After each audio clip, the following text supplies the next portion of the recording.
Welcome to Personal Mastery Training. I'm your host, Alvin Brown, former world class athlete turned entrepreneur and consultant. Join us as we learn from guests who have conquered their inner battles and share their journeys to success. Get ready for inspirational masterclasses and thought provoking strategy sessions to fuel your path to personal mastery.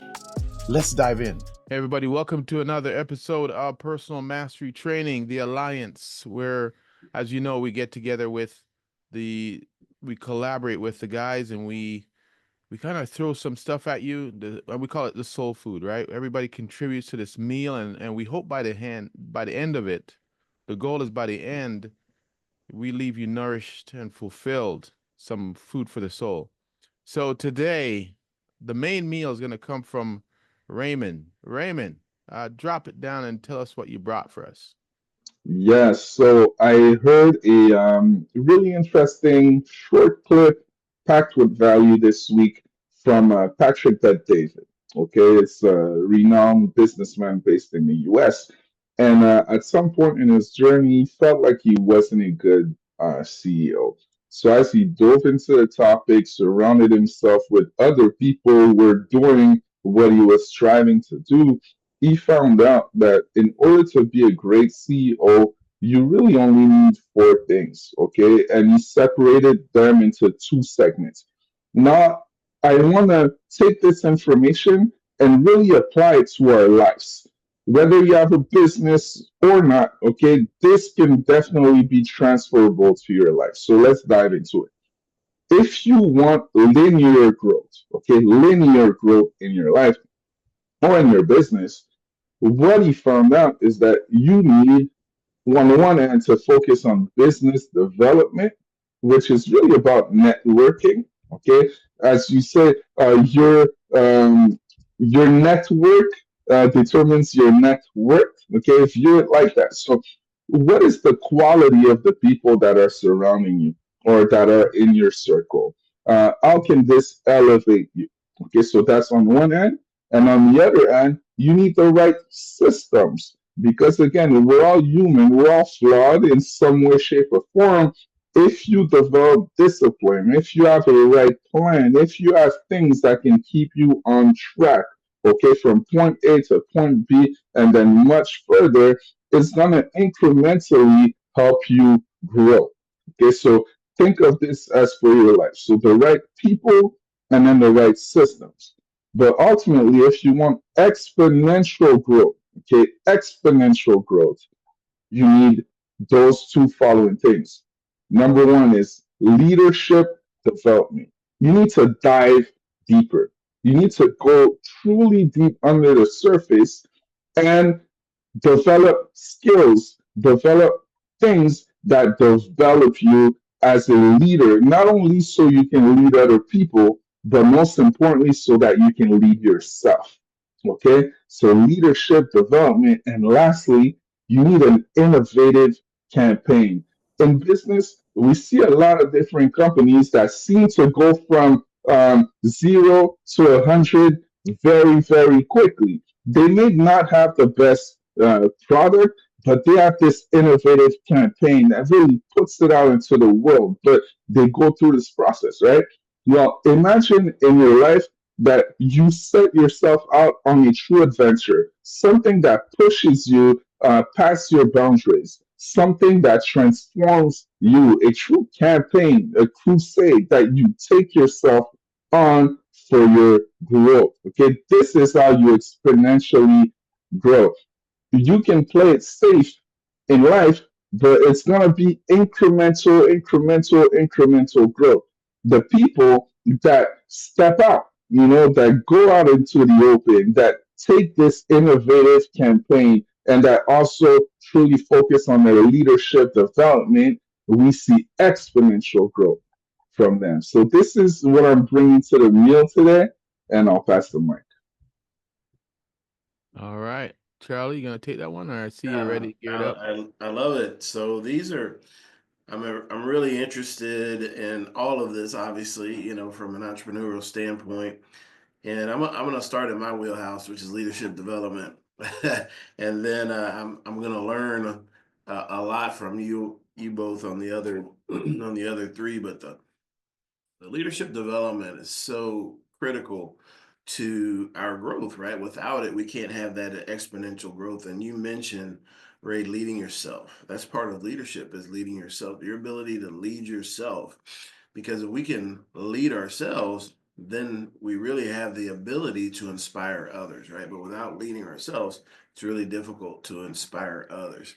And I was reading an article just yesterday about Muhammad Ali and Larry Holmes, who was a training partner, one of Ali's sparring partners early in his career. Then he went on to be one of the longest reigning heavyweight champions uh, after Muhammad Ali retired. But he was talking about being in the car with him, being around him. So I thought this guy was crazy, something, because he was always talking to himself. But what was he saying? I'm the greatest. I'm the best. I'm the greatest. I'm the best. No one can beat me. He said, but this self talk was a part of his system, right? It was a part of his routine. He was always telling himself these positive affirmations all the time. He said, you'd hear him talking to himself. And he said, after a while, I knew what he was doing and I got used to it. But at first, I was like, what's this guy doing? And part of leading ourselves is how we speak to ourselves, right? And this is a challenge for a lot of people to really take the time to listen to their self talk, notice it, observe it, see how they're speaking to themselves, and then improve it. Once you realize that your self talk can improve and needs improvement, that alone will allow you to make strides in your own personal development, leading yourself, and then it opens you up to so many other possibilities. So with that, I'll pass the mic. All right, all right, all right. So check it out. We're gonna focus on the first two, leadership development. The last two, as Ray said, leadership development and innovative campaign. So when it comes to the leadership development, we can take out if the word leadership is messing with you, just put in personal development because that's what leadership development is. We spend more time in working on ourselves than we do on our job, right? And that's the best thing we can do. That's what the whole personal mastery journey is about. It's about working harder on ourselves than we do on our job. And so there's no better work we can do in our lives, in my opinion. There's no more rewarding. And I think this is something that I was telling my family, my daughters and my sons, my daughter and my sons, and my anyone I'm influencing. If you're not getting with somebody in a relationship, when it comes to relationship, I really put a lot of emphasis on relationships because relationships, any relationship, the people you associate with has such a powerful impact on you. I said, if you're not getting with somebody, when you think about partnerships in life, relationships or partnerships, if you're not getting with somebody who's working on themselves every day, the person you met in your 20s, 30s, they're not going to be the same people in your whenever you meet them. They won't be the same people 10 years later on. They'll be changed. Now, how will they be changed? They'll be changed based on what's going in their heads on a regular basis and what's going in their hearts and the life experience they have. If they're not growing, if they're not doing something to grow themselves, I think your relationship's going to be in trouble. They have to be doing something, whether reading, doesn't have to mean you're going to any seminars or any cults or no, I'm talking about journaling, self-work, working on yourself, constantly growing yourself. So personal development, leadership development, whatever it is, it's the same thing. Um, that must be done. And that's how we can experience that exponential growth is through every year. You're not the same as you were 10 years ago. Anybody listening, whatever age you're listening at, just think about it. 10 years ago, you were wanting something else in your life. You were experiencing different things in your life. Every decade now, I find, I'm going in decades now. Your 20-year-old self wanted to have fun, didn't know what you want to do in your life. Yeah, ton of fun, ton of confusion. Who am I? Where am I going? And this, but it was short. Your vision was short lived. It was like, what are we doing next weekend? As we get older, it's what are we doing next year, and then maybe 5 years, and then as you get older, it's what am I going to do the rest of my life in a way. So you're always changing, and working on yourself. There's nothing better I have ever done in my life than working on myself for my family, and they now feed from that working on myself, right? So I'm going into year 40 now with my wife, and if I'm not working, if I was the same guy she met years ago, holding on to the past or whatever it is, or never growing, never becoming better, because everybody that comes to relationship comes with their baggage, and we have to unpack that baggage and figure out what are we keeping, what are we purging every year. You look at your closet and you take out stuff you don't wear anymore, and you bring in new stuff that fits. So you almost have to do that every year as a couple. So, anyways, that's the way you go the distance. Is the person have to we have to grow together too. By the way, that's why both of you have to kind of come together and grow. And what do we want next year? What do we want this year? Let's grow together. Let's do this.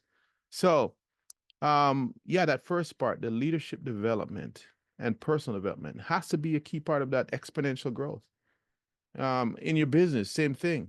Your business changes like this now. Now with AI and technology, business changes quickly. If you're not engaged and growing and learning, tell me one business that doesn't need the leader to grow, the leader to change. Tell me one business. I don't know of any business, even in the human business. We haven't changed, but human needs have changed. Society's changed. So we have to grow to adapt. So next one, innovative campaign. I wrote here, how do you show up more powerfully unapologetically yourself? So unapologetically yourself. How can you show up more powerfully? The innovative campaign. In business, it's about how do you swim in a blue ocean instead of a red ocean where there's blood in the water. Blue ocean is where you're the only one in there. There's no blood, there's no sharks, less sharks. How do you get that innovative campaign? How do you go on as Ray, I think, or I think it was Ray. Yeah, Ray said a crusade. How do you go on a crusade? How do you stand for something? And I wrote here, how do you say something? How do you show up and say something? As I was thinking about this, how do you carve your way out and become your true self? So that innovative, as much as the word is innovative, so I think for humans, my opinion, it's a little different. Business innovation means change. Innovation means doing something new and innovative, change, a little bit of spice, a little bit of magic, spicing up your brand, so on and so on, bringing something different to the table. I think in humans, it's actually becoming your true self.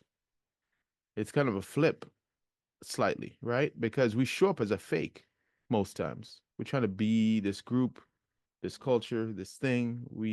Our culture, our family teaches us how to show up, and we're trying to unpack that now and somehow show up as our true self. So I think business, yeah, it's great to innovate and create new looks and feel because your market wants something new. But I actually think being human, it's backwards innovation. You're actually trying to show up as your true original self and maintain that self. So, and that's, I think, combining those two, they actually feed into each other if you think about it. Personal development is finding your true self, personal mastery. And then innovation, backwards innovation is showing up unapologetically as yourself and going on that crusade, which is what you stand for. What's your line in the sand? And being more OG, the original you. So, anyways, those are my two additions to the meal, and then I'll see what y'all have to add to that. Great, great stuff, guys. I hope my sound is better. I have a Much new better. laptop. I guess I'll have to adjust some things with this Absolutely, technology. absolutely much better. All right, perfect, guys. So we touched on a lot of things, okay? On a lot of things. I took a lot of notes already. And the thing about linear growth, Okay, that's so important. Having the right systems and having the right network, the right people around you, is that you need you need a strong foundation ultimately. Okay, if you have a strong foundation, look at any business. Okay, some businesses grow and grow and grow and grow just to realize that they're built on a very weak, shambling foundation. And then what happens? It all crushes down. It all falls down. Ultimately, there's even this African proverb, I believe, that if you want to go far, you go together. Okay, if you want to go far, you go together. And what happens when you bring more people together? Okay, uh, we're human beings. Things get complex. Okay, things get very complex. And what do systems do? They simplify. Okay, they simplify. They make it go together. Okay, so yes, it's very, very important to have this strong foundation, but I will share this wisdom with you guys that I just pulled up. Okay? It says that ships in harbor are safe, but that's not what ships are built for. Okay? So if you are at this point where you have this good foundation, and that's great, okay, you're safe, you're incrementally growing, but what are you built for? You know, are you built only for that? Or is there even just a tiny inkling, a little voice in your heart, in your mind that says, oh, I could be so much more. I could do this. I could do that. And then in the end, life is made up of choices, and that's okay. But we all see glimpses of what we can potentially be, right? And that's where the exponential is. That's where it lies. And that's where Charlie talked about leadership development, and that's his thing. That's why it's so important. Alvin touched on growth points, but the innovative campaign part, okay, is so important because I'll tell you guys about another wisdom from Roald Dahl that I'm seeing right here on the internet. It says that somewhere inside all of us is the power to change the world. Okay, somewhere inside all of us is the power to change the world. That's where innovative campaigns come from. That's where leadership development come from. So building the right systems, having the right people, you're strengthening your foundation, and you're really serving you in the end. You're serving you in a way that, yeah, you're securing yourself, you're securing your family, your immediate surroundings. But what if you did have the potential and the power to change the world a little bit? You need to step out of that. Okay. You need to step out of that because ultimately, I truly believe we all have the power to that and we're all made to do that. So, even this word innovation, innovative, Alvin touched on it a little bit. I see it as being an outlier. Being yourself is being a bit of an outlier, it's showing a different way, it's being an original. And just by being an original, I truly believe it sparks something into all of us that, hey, maybe I could be an original too. Okay. Maybe I could, be part of this old system, but truly be myself, bring my own colors. That's where a business totally separates himself. Even in the market, what happens is that if you have businesses all doing the same things, all saying the same things, okay, then you can't separate one from the other. Then all I'm doing is looking at price. Okay, well, this one is cheaper or this one is cheaper. I'm not looking at the true value, the true contribution, how it changes my life. Businesses that truly separate is because they show how different they are. They become outliers. Price become irrelevant. So it becomes around true value. Well, we have the power to do exactly that same thing. So in the world full of people, you can be yourself. You know, you can have your own color and that little shade that's only unique to you. And I believe that's something beautiful, beautiful. So with that, I'll pass the mic. Fantastic thoughts there, Ray. And as you were speaking and you were talking about what are we all capable of, right? It reminded me of this is one of my favorite quotes, and it's Saint Augustine. I pulled it up when you were speaking, and here's the quote: it said, "Men go abroad to wonder at the heights of mountains, at the huge waves of the sea, at the long courses of the rivers, at the vast compass of the ocean, at the circular motion of the stars, and they pass by themselves without wondering." And it's amazing to just stop and think about what is our full potential as a person. What can be our unique contribution to the world? And I think we owe it all to ourselves, number one. And number two, we owe it to society to figure out what that is, right? To figure out what our full potential is and to strive to meet that. And that's such a noble task because what we each individually possess, the world needs it, right? Or the world needs that original. It doesn't need another copy. It doesn't need that. The world needs our unique perspective, our unique point of view. I do a lot of professional speaking, and one of the things that separates me from other speakers, I believe, is that when I'm talking about these subjects, they're not new subjects, but the point of view is original because it's mine. And so that unique point of view, that unique take on things, that unique brand of storytelling, that unique culmination of the art and the science is what people sit down to hear and listen because they haven't heard it anywhere before. I'm the only one that possesses that combination. I'm the only one. And the great thing about it is, I'm the only one, just like everybody else.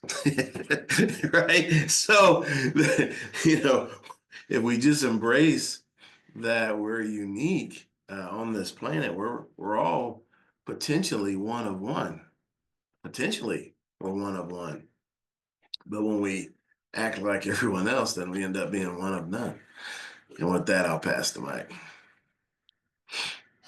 All right, some great points. I'm just looking up now this concept of when did philosophy begin?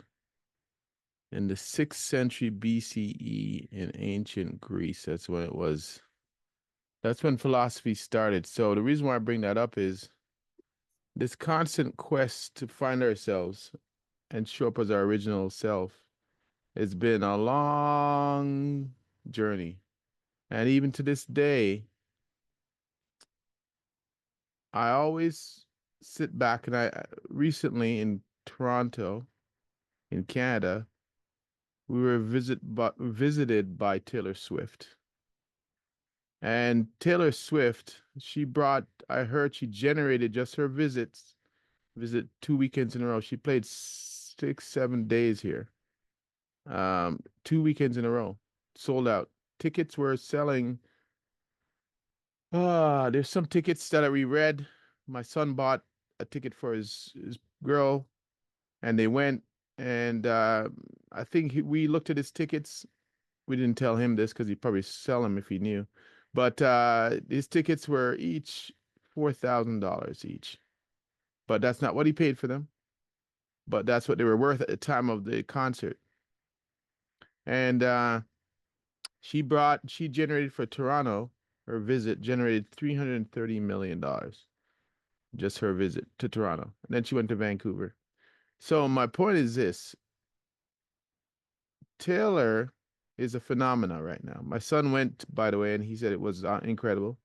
Anybody who goes said it's incredible. It's 3.5 hours long, this concert. And I wouldn't even probably call it a concert, probably a movement. People come and it's just this phenomena. She's a phenomena, right? Whether you like her or not, doesn't matter. She's crushing it. So we're on this quest to this innovative campaign of finding ourselves, showing up as our true self. And that's what I meant when I said say something. We have to say something. Don't just go up and open your mouth. That's not saying anything. Standing for something and saying something innovative, that's innovative actually. People who come out as their self, we celebrate them. This is again where the Taylor Swift comes from, the Elvis, the whoever you want to say is a phenomenon, the Michael Jackson, the where people are fainting. They're showing glimpses of themselves, so we pay them well. We pay athletes a ridiculous amount of money to play a sport. Why? Because they're innovative. They're showing up as a bit of themselves, a bit more of themselves. So, um, it's such a key thing if you want this exponential growth, but it comes at a cost, obviously. With great power comes great responsibility, and not a lot of people want that. They say they want it, but I don't know if you really want it because it does come with a loss of privacy, a loss of freedom. Although you gain a lot of this financial freedom, but you lose personal freedom. And a lot of people, some people just want to hang out, go to a mall, walk around, hang out with their friends. You don't get to do that as easily unless you rent out the mall. So there is some price to pay for that. Uh, Ray was talking about this idea that when we grow, people around us grow. And I go back to my absolutely favorite uh poem or long poem, um, Mariam Williamson, Our Deepest Fear. And I'm going to go to one section here that she says. I find that so powerful. I've repeated how anybody who knows me knows that this is the thing. The last part of that poem says, as as we let our own light shine, we unconsciously give other people permission to do the same. As we're liberated from our own fear, our presence automatically liberates others. So when we go on this journey of personal development, leadership development, we're giving others permission. Once somebody sees me write a book from my culture or my whatever, hey, if this guy can write a book, I can write a book. If this guy can do a podcast, why can't I do a podcast? If this guy can do blank, that's what I can do blank. So as we are liberated from our own fear, we automatically liberate others around us who choose to, take that and run with it. So this is why personal development is leadership development. Because leaders lead. That's why back in the day, you had village witch doctors or whoever it is that would lead the village. People go to them for wisdom. Why? Because they would be the ones that go out of the village to go look around and to go seek. And then they'd bring back the knowledge. And they'd call them the wisest people. Why? Because they're going out and they're seeking knowledge, while others are just willing to listen to what the next person tells them and then follow that. So, building that strong foundation. And Ray mentioned ships in the harbor. Yeah, they get barnacles on them. They get rusty. You got to be out there doing the thing. Because if you're made to sail, sail. If you're made to sing, sing. If you're made to do whatever, do whatever. Follow your heart. That's why it's innovative. Whoa, it's innovative. He's coming out and Elvis came out and shook his hips. He's innovative. Well, he hung out a lot with people who shook their hips and who moved. So he thought, let me bring this back. And I'm gonna shake my hips. And they're like, oh my God. But then he had the naysayers going, he's gonna ruin society with this hip shaking. And and here he is, right? He's innovative. Whoa. Is he? Or was he just living out himself? He was a flamboyant guy inside and he just lived himself out.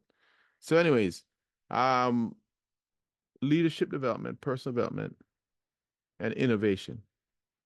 They're crucial. You combine those two together, Those two alone, just finding out who you are, who are you, how do you show up more yourself, unapologetically, and you start saying something in the world, being showing up powerfully, showing up to be seen, that's exponential. But next thing you got to ask yourself, am I ready for what comes with it? The responsibility. Now everything you do is under a microscope, the bigger you get. So most people aren't ready for that. So with that, I'll pass that mic. Every time, Alvin, that you talk about this wisdom on fear, Mm-hmm. I find it so interesting because it truly hits home and applies to all of us. We've been at this for a while now, but 2 years ago, I had um I had a focus word for my year, and it was patience. I wanted to learn everything about patience, incorporate everything about patience in how I operate. Last year was launch. I launched a podcast, I launched a digital course, I focused on launching. And everything happens for a reason. You're talking about fear, but I was pondering this week and I was like, as 2025 is around the corner, I want to learn everything I can about fear. Everything I can about fear. Because recently I find that whenever I hesitated to jump the trigger on something, it was really because of fear. And then as I look back, I'm like, man, why did I wait for it? So that's really my focus. That's my only word for 2025.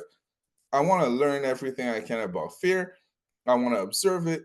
I want to see where it comes from. I want to hopefully focus on conquering any of my fears as much as possible, at least for 2025. If I have a singular focus, hey, I'll learn a lot of things on that subject. I know because 2 years ago, when I focus on patience, I find I'm a lot more patient as an individual. Young men aren't too patient sometimes. And I felt I needed to change that. I needed to focus on that. So, again, everything happens for a reason. Fear. That's my subject of study for 2025. Now, obviously, we talked about, again, exponential growth, linear growth. All these things aren't necessarily in order. They can be interchangeable. Okay. But now I'm simply gonna ask questions that I'm gonna ask myself, but I want to give to anyone who's listening also, so that you can ask yourself these same questions to bring on clarity. Okay. If we go back from the beginning, business development or surrounding yourself with the right people or the right things, let's say, a simple question is, what do I need? Who do I need in my corner? Okay. It can be as simple as that. Really taking the time to ponder on these questions and find answers. What do you need? Who do you need in your corner? Okay. Now, what's my vision or whatever? Second thing for systems is, okay, what do I need to do? When? What's important? What's not important? You know, answering these questions for yourself. Leadership development, well, I would say go ask Charlie or go ask Alvin Brown. As simple as that. Dive into it. They'll ask the right questions. But now, when we go to innovative campaign, I'll ask you this question: what cause, let's say for 2025, okay, I have my subject of study and I have a cause. Now I'm asking you, what cause would you dedicate your life to? If there was any cause that you would dedicate your life to, that's a big, powerful word. You know, I'm not talking about something you kind of like, something that kind of matters. No, if there was a cause above all other cause that you would dedicate your life to in 2025, let's say, man, that's your campaign. Okay. That's your campaign. That will fuel you. That will definitely give you the energy. And then as you develop yourself, you become the person that's ready to answer the call. That's ready to answer a call. But I'll just leave you with this question that I wrote down for myself, and I'll truly think about it. And I'm giving it to you also as a gift. Think about what cause you would dedicate your life to. That's your why, for sure. That's your why. And if there's no why, well, it's difficult to find the how to anything, right? So with that, I'll pass the mic. Fantastic. I wrote that question down, so that is a really great one to ponder. I'll be thinking about that for the next several weeks. Mm, So I've got a quote to add to your fear research, and this is one of my favorite quotes about fear, and I actually keep it with me in my bag and that I travel with because sometimes I'll pull it out during a presentation or someone talks about fear, and it's such a great quote that it really kind of drives home how we need to view it and then what the potential is for overcoming fear. So this is from Clint Hurdle. And at the time that he gave this quote, it was a article he was being interviewed for, and he was at the time he was the manager of the Colorado Rockies baseball team. They were playing well, and he'd overcome a lot of things in his life on the personal side. And so they asked him for this interview, and there are a lot of great nuggets in the interview. But the greatest nugget that I pulled away was this quote. And he said, "It's amazing what we can accomplish if we refuse to be afraid. Fear, whether it's of pain, failure, or rejection, is a toxic emotion that creates monsters in our mind that consume self confidence and intimidates us from doing our best or sometimes from even trying at all." That sums up fear so much. It intimidates people. I'm not even going to try, right? I don't have any confidence because they're they're overcome by their fear. And so one of the things that I've come to realize in my life is that, fear is actually a friend, a potential friend. But like all potential friends, we need to make that friend, right? We need to be first. We need to figure out a way to befriend fear. And so the acronym I came up with for fear is it's a friend explaining approaching risks, right? So fear is a friend explaining approaching risks because fear wants you to be prepared, right? Are you ready for this test? And I remember when my son was in high school, we had this conversation. I said, "What happens when you don't prepare for a test properly? The day comes and you walk into that classroom. How do you feel? Afraid, because you know you're not ready. And what's fear telling you? Fear screaming in your ear that you should have prepared, that you should have studied. You knew the test was on this day, and it's filling your head with all these things, and then you don't do well. But when you walk into that same classroom, but you've done the homework, you've prepared, you've completed all the lessons, you raised your hand in class, you asked questions, and you're prepared, what's fear got to say that day? Nothing. Silent. Because it's already explained the approaching risk. You addressed it, it has nothing to say. So that's how fear is designed to help us, not to hinder us. But people let it hinder them and therefore keep them from attaining their full potential. So with that, I'll pass the mic. Yeah, great input from both of you. And you know, fear, as Dr. Charlie says, friend friend explaining approaching risks.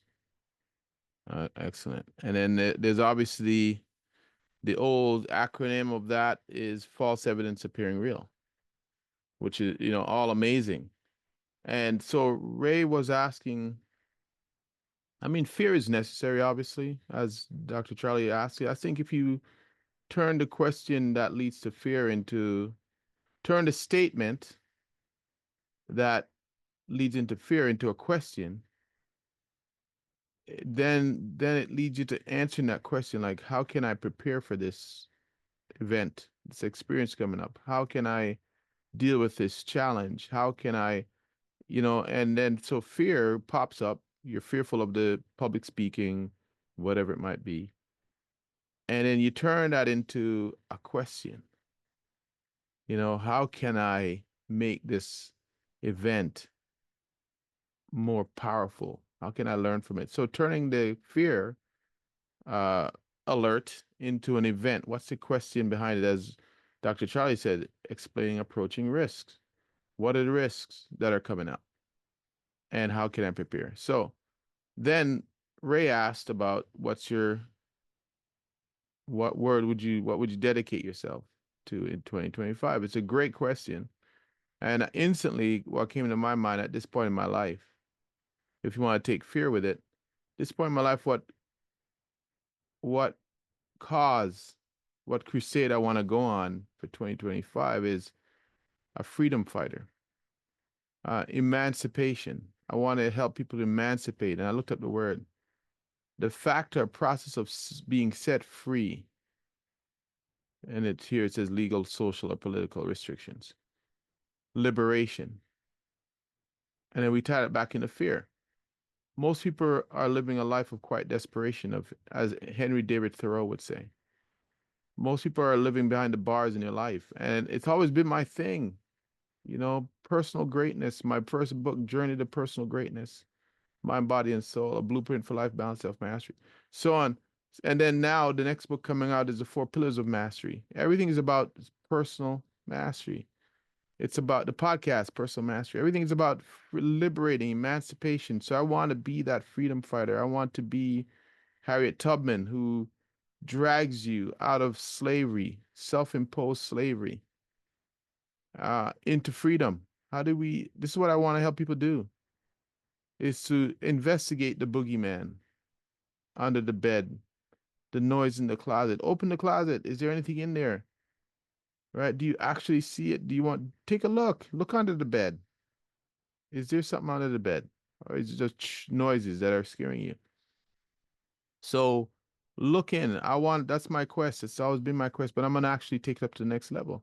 How do I emancipate as many people? 1, 1 million, 1 billion people. How do I help to emancipate them so they can live their best life? So they can live. One of the conversations I want to have in our future podcast is how can we, instead of worrying about death, a lot of people are fearful of death because they say public speaking, death, and spiders or snakes. Those are the three top ones. So we're fearful of death, but in the fear of dying, which is inevitable. I know if anybody knows anyone out there, please send me a message that have actually beat this odds. None. So if it's inevitable, why don't we put our focus away from dying into living this life, this one experience that we're having right now? How about living it fully? So then it rolls back into emancipation. Well, we live it fully by being fearless. And again, fear is important. I don't want you jumping off a building to test that out. No, fear is important. It's there for a reason, but unfounded fear, at least check it out. At least see what the friend is explaining to you about the approach and risk and investigate it. So, yeah, so it's a great conversation. Um, if we change it, and as your statement, your wisdom, Charlie, that you shared was, it's amazing what we can do once we become fearless. And again, false evidence. Respect that the thing you feel in your body needs investigation. Go get it checked, yes, but don't live in fear. Respect that stepping out on the stage will be scary, but realize that it's also growth. That when you step out on that stage and speak, say something to somebody, then you become powerful. So, yes, all these things are great. And all these things, this is where we go back to the conversation we're having about leadership, personal development, and innovation. That's all about showing up more powerfully, unapologetically. There's something that's beating in somebody's heart here listening that they've always wanted to do. Billions of people are not, billions are going to the grave with their music still singing, still playing, not even scratching it. Come on, let's go. So, with that, pass that mic back over. Wow. there's a there's a lot to think about uh, this week and going forward. I wrote down a couple other questions that I'm gonna ask myself for sure. Is what is living fully for me? Mm-hmm.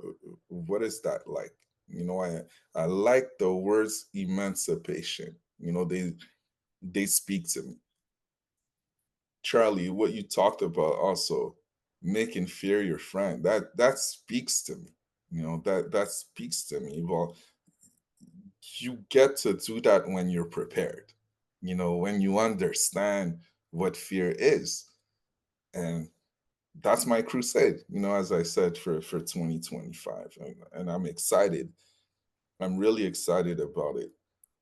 It makes me think about something else also that cannot be understated, and I'm really sorry I can't find the lady who was talking about this week. I was listening to a podcast. There was a lady talking about it this week, but she said that a big part of innovation and a big part of conquering fear is also forgiveness. You know, is forgiveness and forgiving yourself from making mistakes, and also creating an environment where when you have a team, okay, empowering them to make mistakes.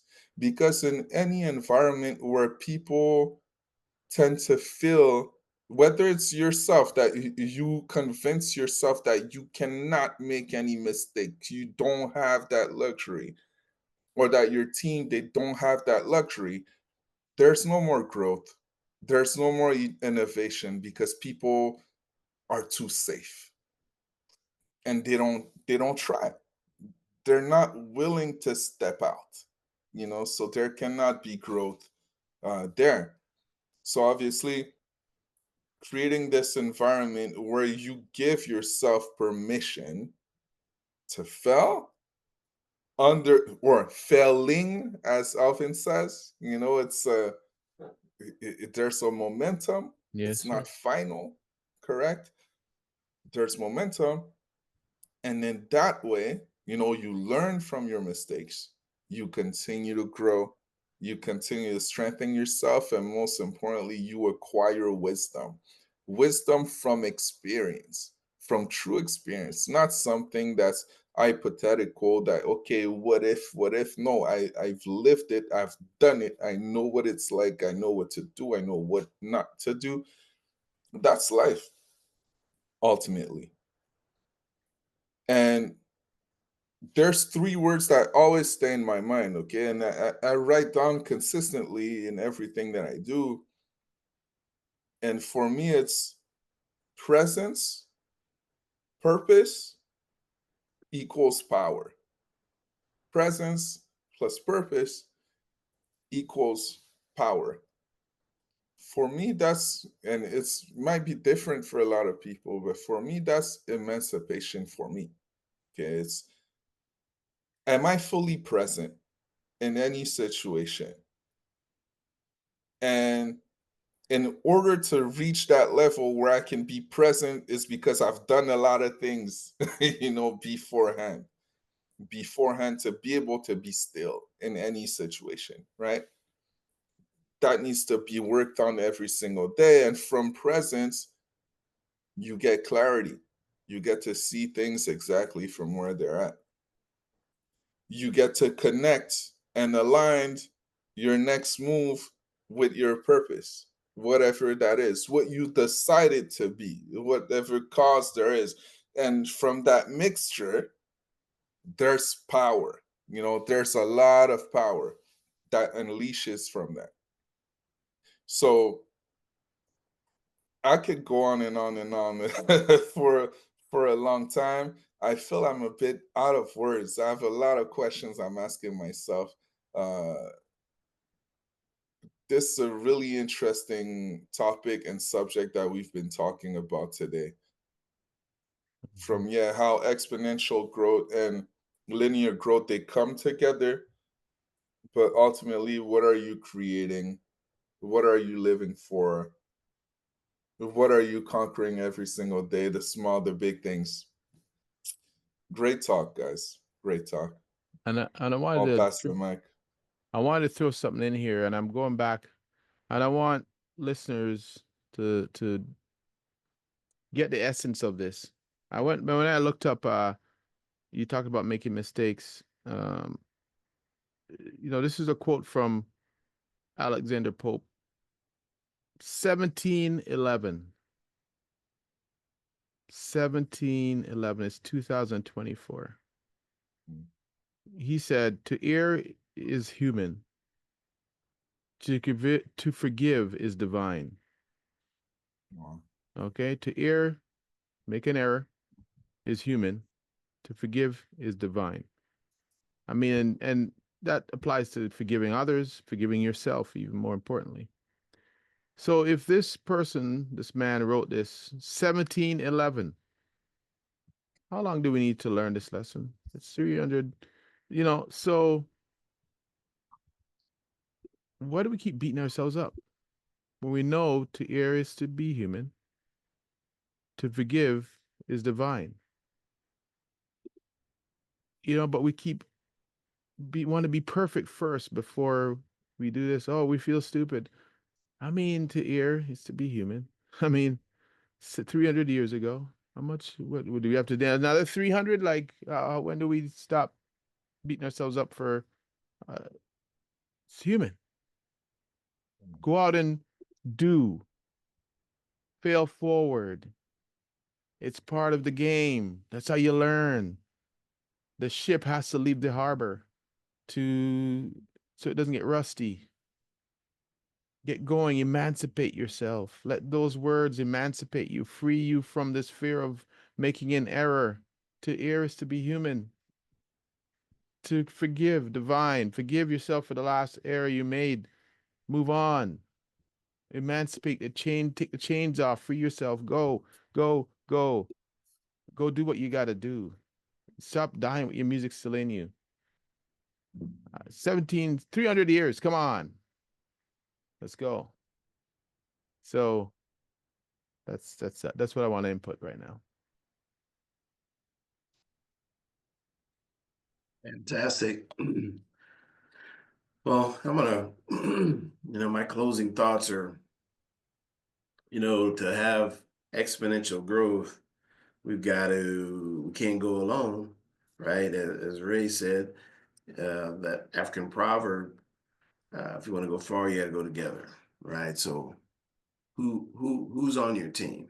Who are you attracting to your team? But this is a little bit different take, because to accomplish any of this, whether it's your business development, your building systems, leadership development, innovative campaign, you need to prepare, right? It's so foundational. But when you prepare, you attract other members to your team to help you, right? So when you prepare, patience is actually working for you because you're preparing, you're working towards this goal. And when you're preparing, time gets on your side too, because the more time we put into our preparation, the greater it's going to be, right? Now we're preparing, we got patience and time. And because we're preparing, we build confidence because we know we're prepared, right? Well, now it's easy to turn fear into our friend because we're preparing, right? Fear loves preparation because it gets quiet. It enjoys preparation. And the beautiful thing about that, we got patience working for us, we got time working for us, we're building self confidence, fear is on our side. You know what else loves preparation? Victory. And so now that's a powerful team that we're taking into every opportunity that's before us. So with that, I'll pass the mic. All right. So so I think Dr. Charlie just wrote us a prescription because I found the prescription, the antidote to fear is preparation. Yeah. So Dr. Charlie just wrote us a script. All right. Thank you, Dr. Charlie. I'll take that Thank back. you. I'll take that back and we'll get that compounded at the pharmacy. All right, so that is it, everybody. We're gonna finish off. Hopefully, one word. Remember what Dr. Tom Hill said to us. One idea, one word, well executed, will change your path, your life, your business, your relationship forever. But the key word there is execution. So, what one word? And if you know somebody who, if you love what you're hearing, I'm gonna ask you to put it out there, share it with somebody. Let's build this community because I think we all need to do more introspection in our lives. And this is how we innovate. This is how we develop. So share the message. And so going around, what's your one word? I'm going to start with my one word, which is what I said for 2025 when Ray dropped me a question December 1st. He dropped a question, and I'm going to say 2025 will be a stronger, I'm going to show up stronger in emancipating, freeing as many people as I can. And I go back to Harriet Tubman's quote, I freed 1,000 slaves, but I would have freed 1,000 more if they only knew they were slaves. So I'm going to go out there and find some people enslaved and free them. Love it. I'll go with outlier because there's so much in this word. This word, if you're gonna embody it, needs to be earned from preparation, from studying, from experience, and ultimately leads you to giving yourself permission to fully be yourself and innovate. So I'll focus on that word being an outlier by preparing myself to become one, to embody this term. Amen. The word I'm gonna go with is wonder, right? Mm. The wonder of if I apply these lessons that we're laying down every week, all the lessons of the books I've read, the experiences I've had, the conversations I've had, the counsel and the wisdom I've received, what can I accomplish? I'm gonna find out in 2025. Wow. Amen. And I bet you just be Yeah. scratching the surface. All Yeah. right. All right, everybody. As usual, we're here to wish you a lot of what? A lot of love. The world needs it. A lot of peace. uh, Please. and let's get to the love. All Love. right. Yeah. And just a little sprinkle. Yeah. So all right. All right, everybody. I appreciate you. We appreciate you. And like I said, like, subscribe, share. Let's build this community. And we will see you next time. Peace.